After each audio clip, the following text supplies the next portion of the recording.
Hello everyone.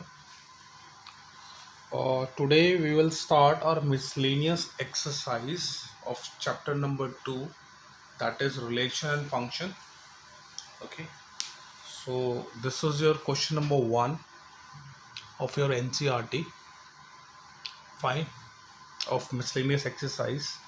The question is the relation f defined by fx. This fx is defined here, and here the gx is defined. Okay, and we have to check that uh, fx is a relation or not, or gx is a relation or not. Okay, so first we will solve fx. So here we can take the value of x, that is from 0 to 10. Okay, because the value of x defined here, it is defined from 0 to 3, and here it is defined from 3 to 10. That means here the value of x is defined, which is from 0 to 10. Okay, so what I am doing, I'm writing here, I'm putting the value of x from 0 to 10, and this is your fx. Your fx can be written as y. Okay, actually here no need to write this. If you will not write, then it is also all right. Okay, so I'm putting the value of putting x equals to 0.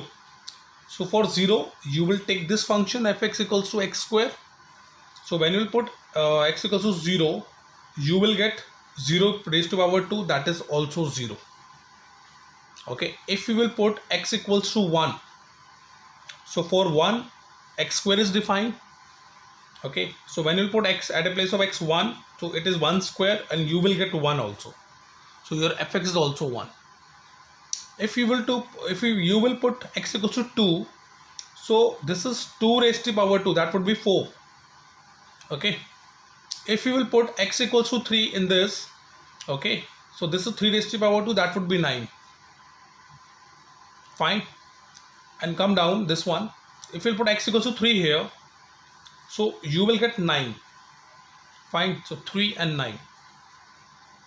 Okay, if you put 4, you will get 12. If you put 5, you will get 15, like this. If you put x equals to 6, you will get 18. If you will put x equals to 7, you will get 21, and so on. You will get the value. So from this data, you can see that here your value of x is same, but it has only one image, that is 9 in both cases. So this is a function. Your fx is a function you have to write. I have not written, but you have to write in your exam, that is fx is a function. Okay, and similarly here you have to solve gx. Here it is not fx, it is gx. Sorry,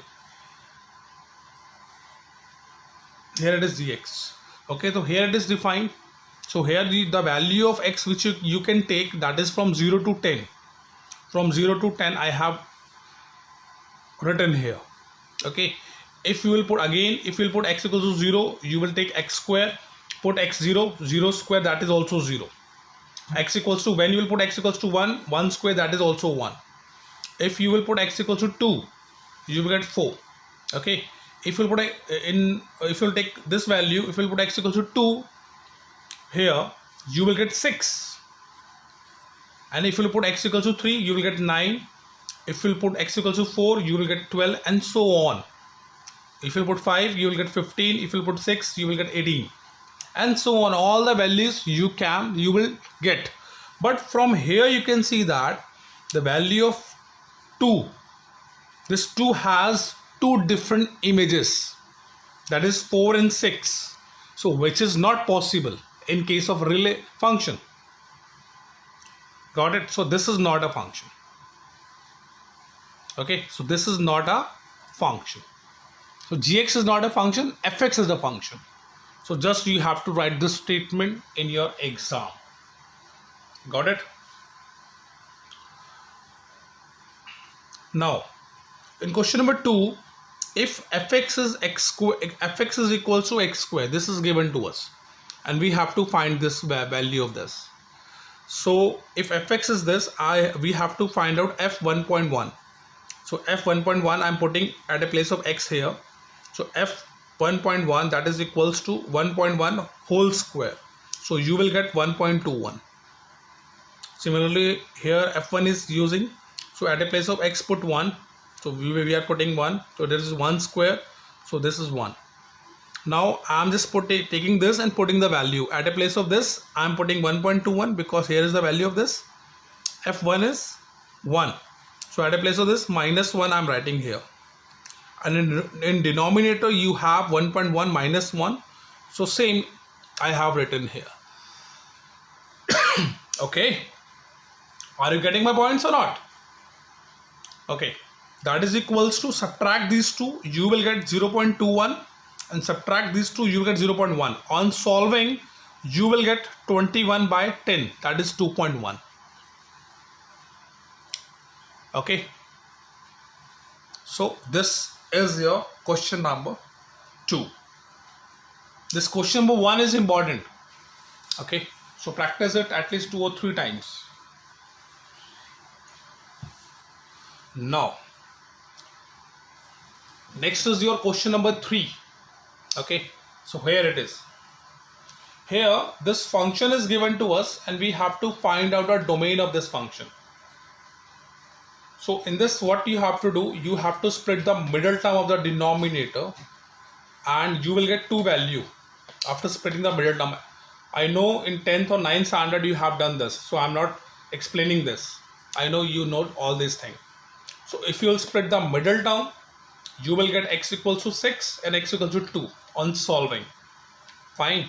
So the domain will be all real numbers except 2 and 6, because when you will put 2, the value will be 0 in the denominator, the function will be not defined. And if you put 6 in the denominator, again the answer is 0. So this upon 0, that is not defined, so fx is not possible. So that's why all real numbers except 2 and 6, that would be the domain. Got it? So this is your question number 3. Now after that, there is a question number 4. In question number 4, we have to find out domain and range of this function. This function is defined here. From this, you can simply check that if you will put x equals to 1, the value of fx will be 0. The negative value you cannot take, because if you will take x equals to minus 1, so your answer would be negative and it is under root. So any negative value under root is not defined. Then you cannot find out the domain and range of that. Okay. So at a place of x, you can put only positive value. The minimum positive value which you can put, that is 1. And maximum, that should be infinite. Any value you can put at a place of x. So domain will be 1, infinity. Because after 1 you can put any value, 2, 3, 4, 5, 6, 7, 8. That will give you the value of the function. That is fx. You will get any value of fx. Fine. So domain will be 1, infinity. And similarly the range, the minimum value which you will get, that is 0. When you put x equals to 1, so the minimum value which you will get 0. And the maximum value that may vary. If you put x equals to 2, the value of fx will be 1. If you put x equals to 3, the value of fx will be 3 minus 1, that is under root 2. Fine. And so on, you will get the different values, that is infinity. So the range would be 0 to infinity, because the minimum value of the range will be 0 and maximum it can be any. So that's why the range will be 0 to infinity. Got it? So this is how we can solve question number 4. Okay.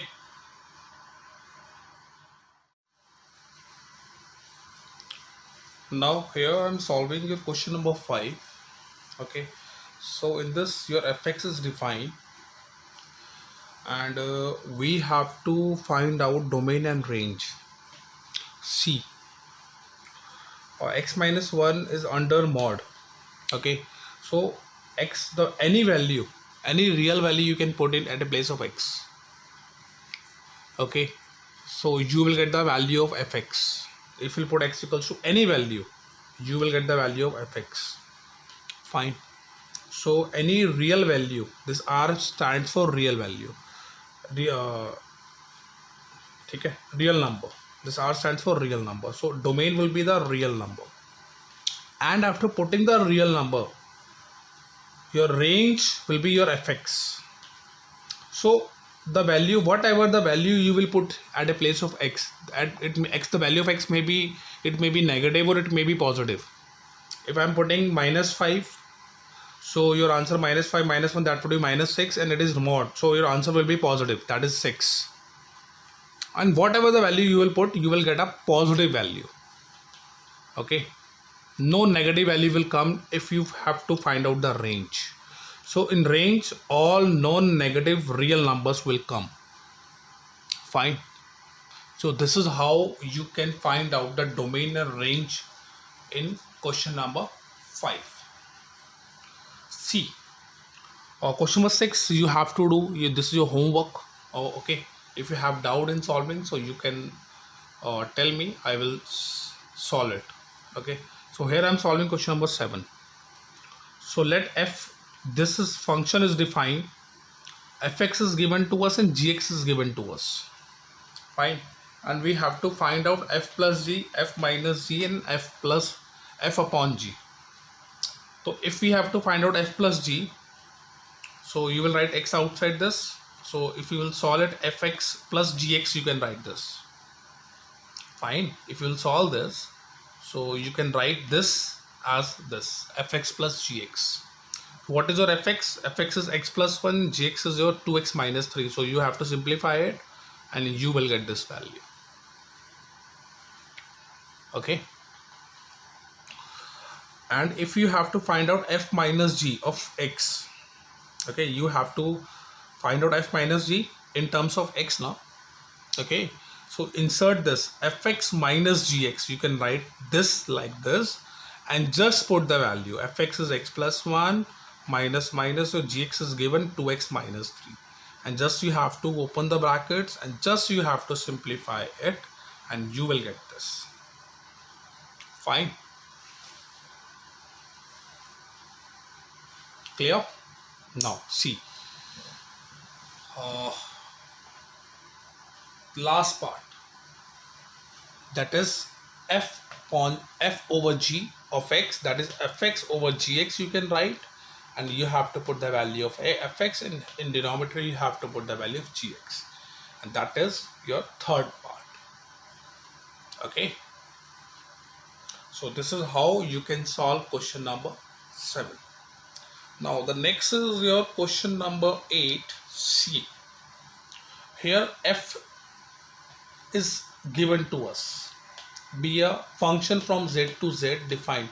This is the function by an fx, this is given to us for some integers a and b, and we have to determine a and b.